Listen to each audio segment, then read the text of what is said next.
নমস্কার বন্ধুরা, ফিলস্পট ইন্ডিয়ায় আপনাদেরকে স্বাগত জানাই। 134তম ইন্ডিয়ান অয়েল ডুরান্ড কাপের দ্বিতীয় সেমিফাইনালে ইমামি ইস্ট বেঙ্গলকে 2-1 গোলে পরাজিত করে প্রথমবারের মতো ডুরান্ড কাপের ফাইনালে উঠেছে ডায়মন্ড হারবার এফসি।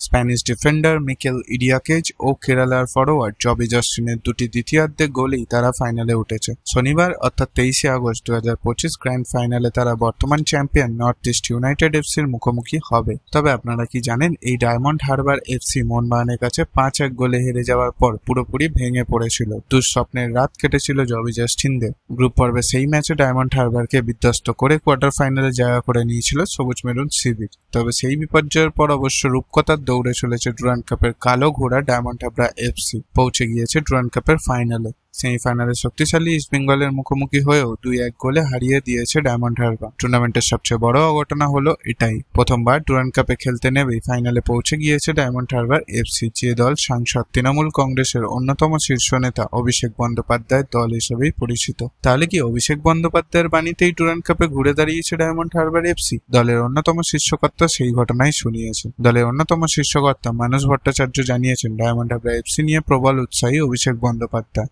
দল গঠনেও বাড়তি গুরুত্ব দিয়েছিল ডায়মন্ড হারবার। লাল হলুদের দলকে হারানোর পর মানস ভট্টাচার্য বলেছেন, মোহনবাগান সুপার জায়েন্টের বিরুদ্ধে 5 গোলে হেরেছিলাম। দলের অনেকের মনোবল তলানিতে ঠেকেছিল। ডায়মন্ড হারবারের শীর্ষকর্তা আরও বলেছেন, দলের প্রেসিডেন্ট অভিষেক বন্দ্যোপাধ্যায় সেই ম্যাচের পরই ফুটবলারদের জন্য একটি বিশেষ নৈশভোজের আয়োজন করেছিলেন। সেই নৈশভোজের আসরে দলের কর্মকর্তারাও ছিলেন। সেই নৈশভোজেই অভিষেক বন্দ্যোপাধ্যায় বলেছেন, নতুন দল ডায়মন্ড হারবার এফসি, একটা ম্যাচ হারার পর ভেঙে পড়লে চলবে না। সাংসদের সেই কথাটাই গোটা দল সমর্থকদের নতুন করে তাতিয়ে তুলেছে বলে জানিয়েছেন মানস। খেলার সমস্ত আপডেট পেতে আজই আমাদের ফেসবুক চ্যানেলটি ফলো করুন এবং ওপরে দেওয়া লিঙ্কে আমাদের ইউটিউব চ্যানেলটি সাবস্ক্রাইব করুন।